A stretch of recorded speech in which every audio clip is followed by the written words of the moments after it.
is what's left of a once attractive mural.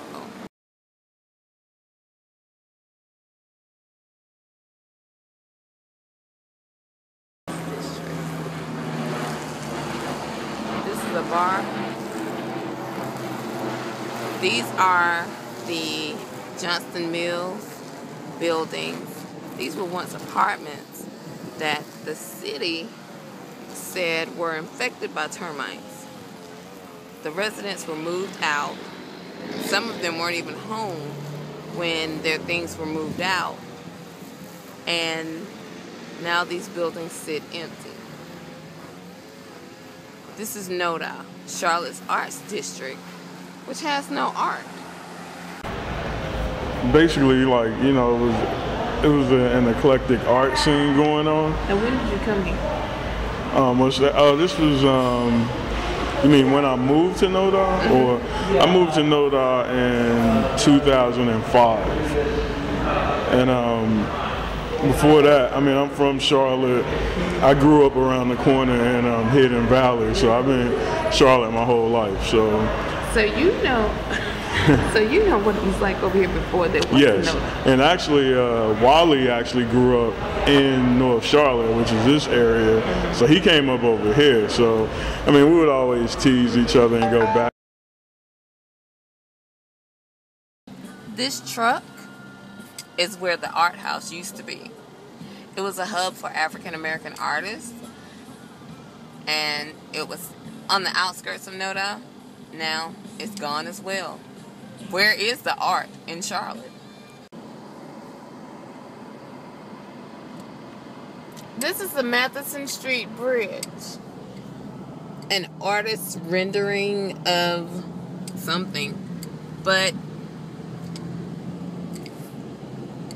as we drive further into the heart of NODA, which is supposed to be Charlotte's Arts District, you'll see that it's nothing but a bunch of corporate things disguised as artsy, eclectic businesses.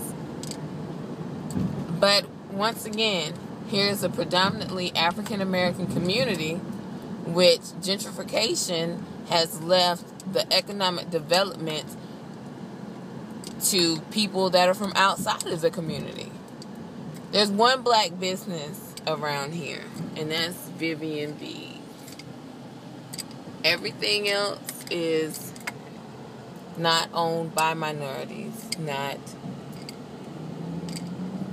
used by people who live in the neighborhood, and just the heart of Charlotte's Arts District doesn't have one art gallery. There are restaurants, bars, but no art galleries in the Arts District.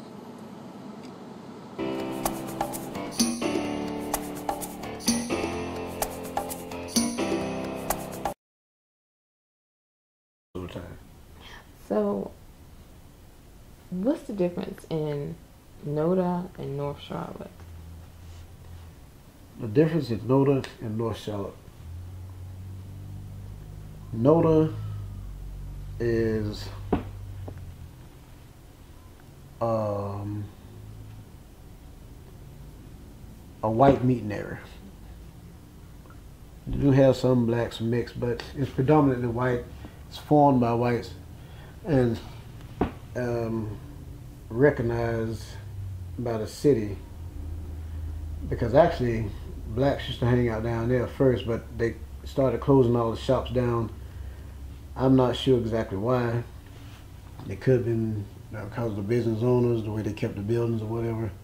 But yeah, before NODA, used to have pool hall down there. Blacks hung out there. It was a club that was locally owned by a black man that lived right down here on 18th Street. So he was one of the co-owners. And they pretty much come in. I'm not sure if it was a city, I'm not sure if it was cop related, but one thing I do know, the cops got a lot of pull in this city. Is whatever they say, go. I mean, if they say you're guilty, you're guilty.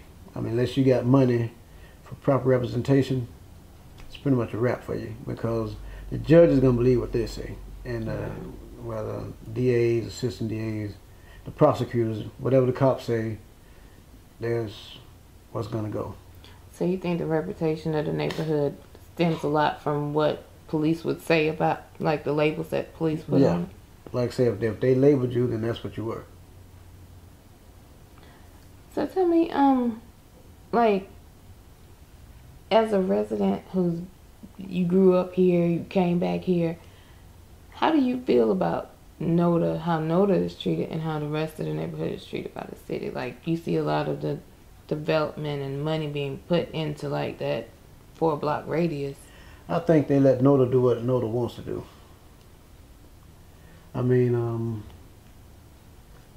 like I said, I haven't really tried to, I haven't been down there trying to see what's going on or try to open up a shop or anything like that. But I think, yeah, they let, being that it's white, they let Noda do what they want to do.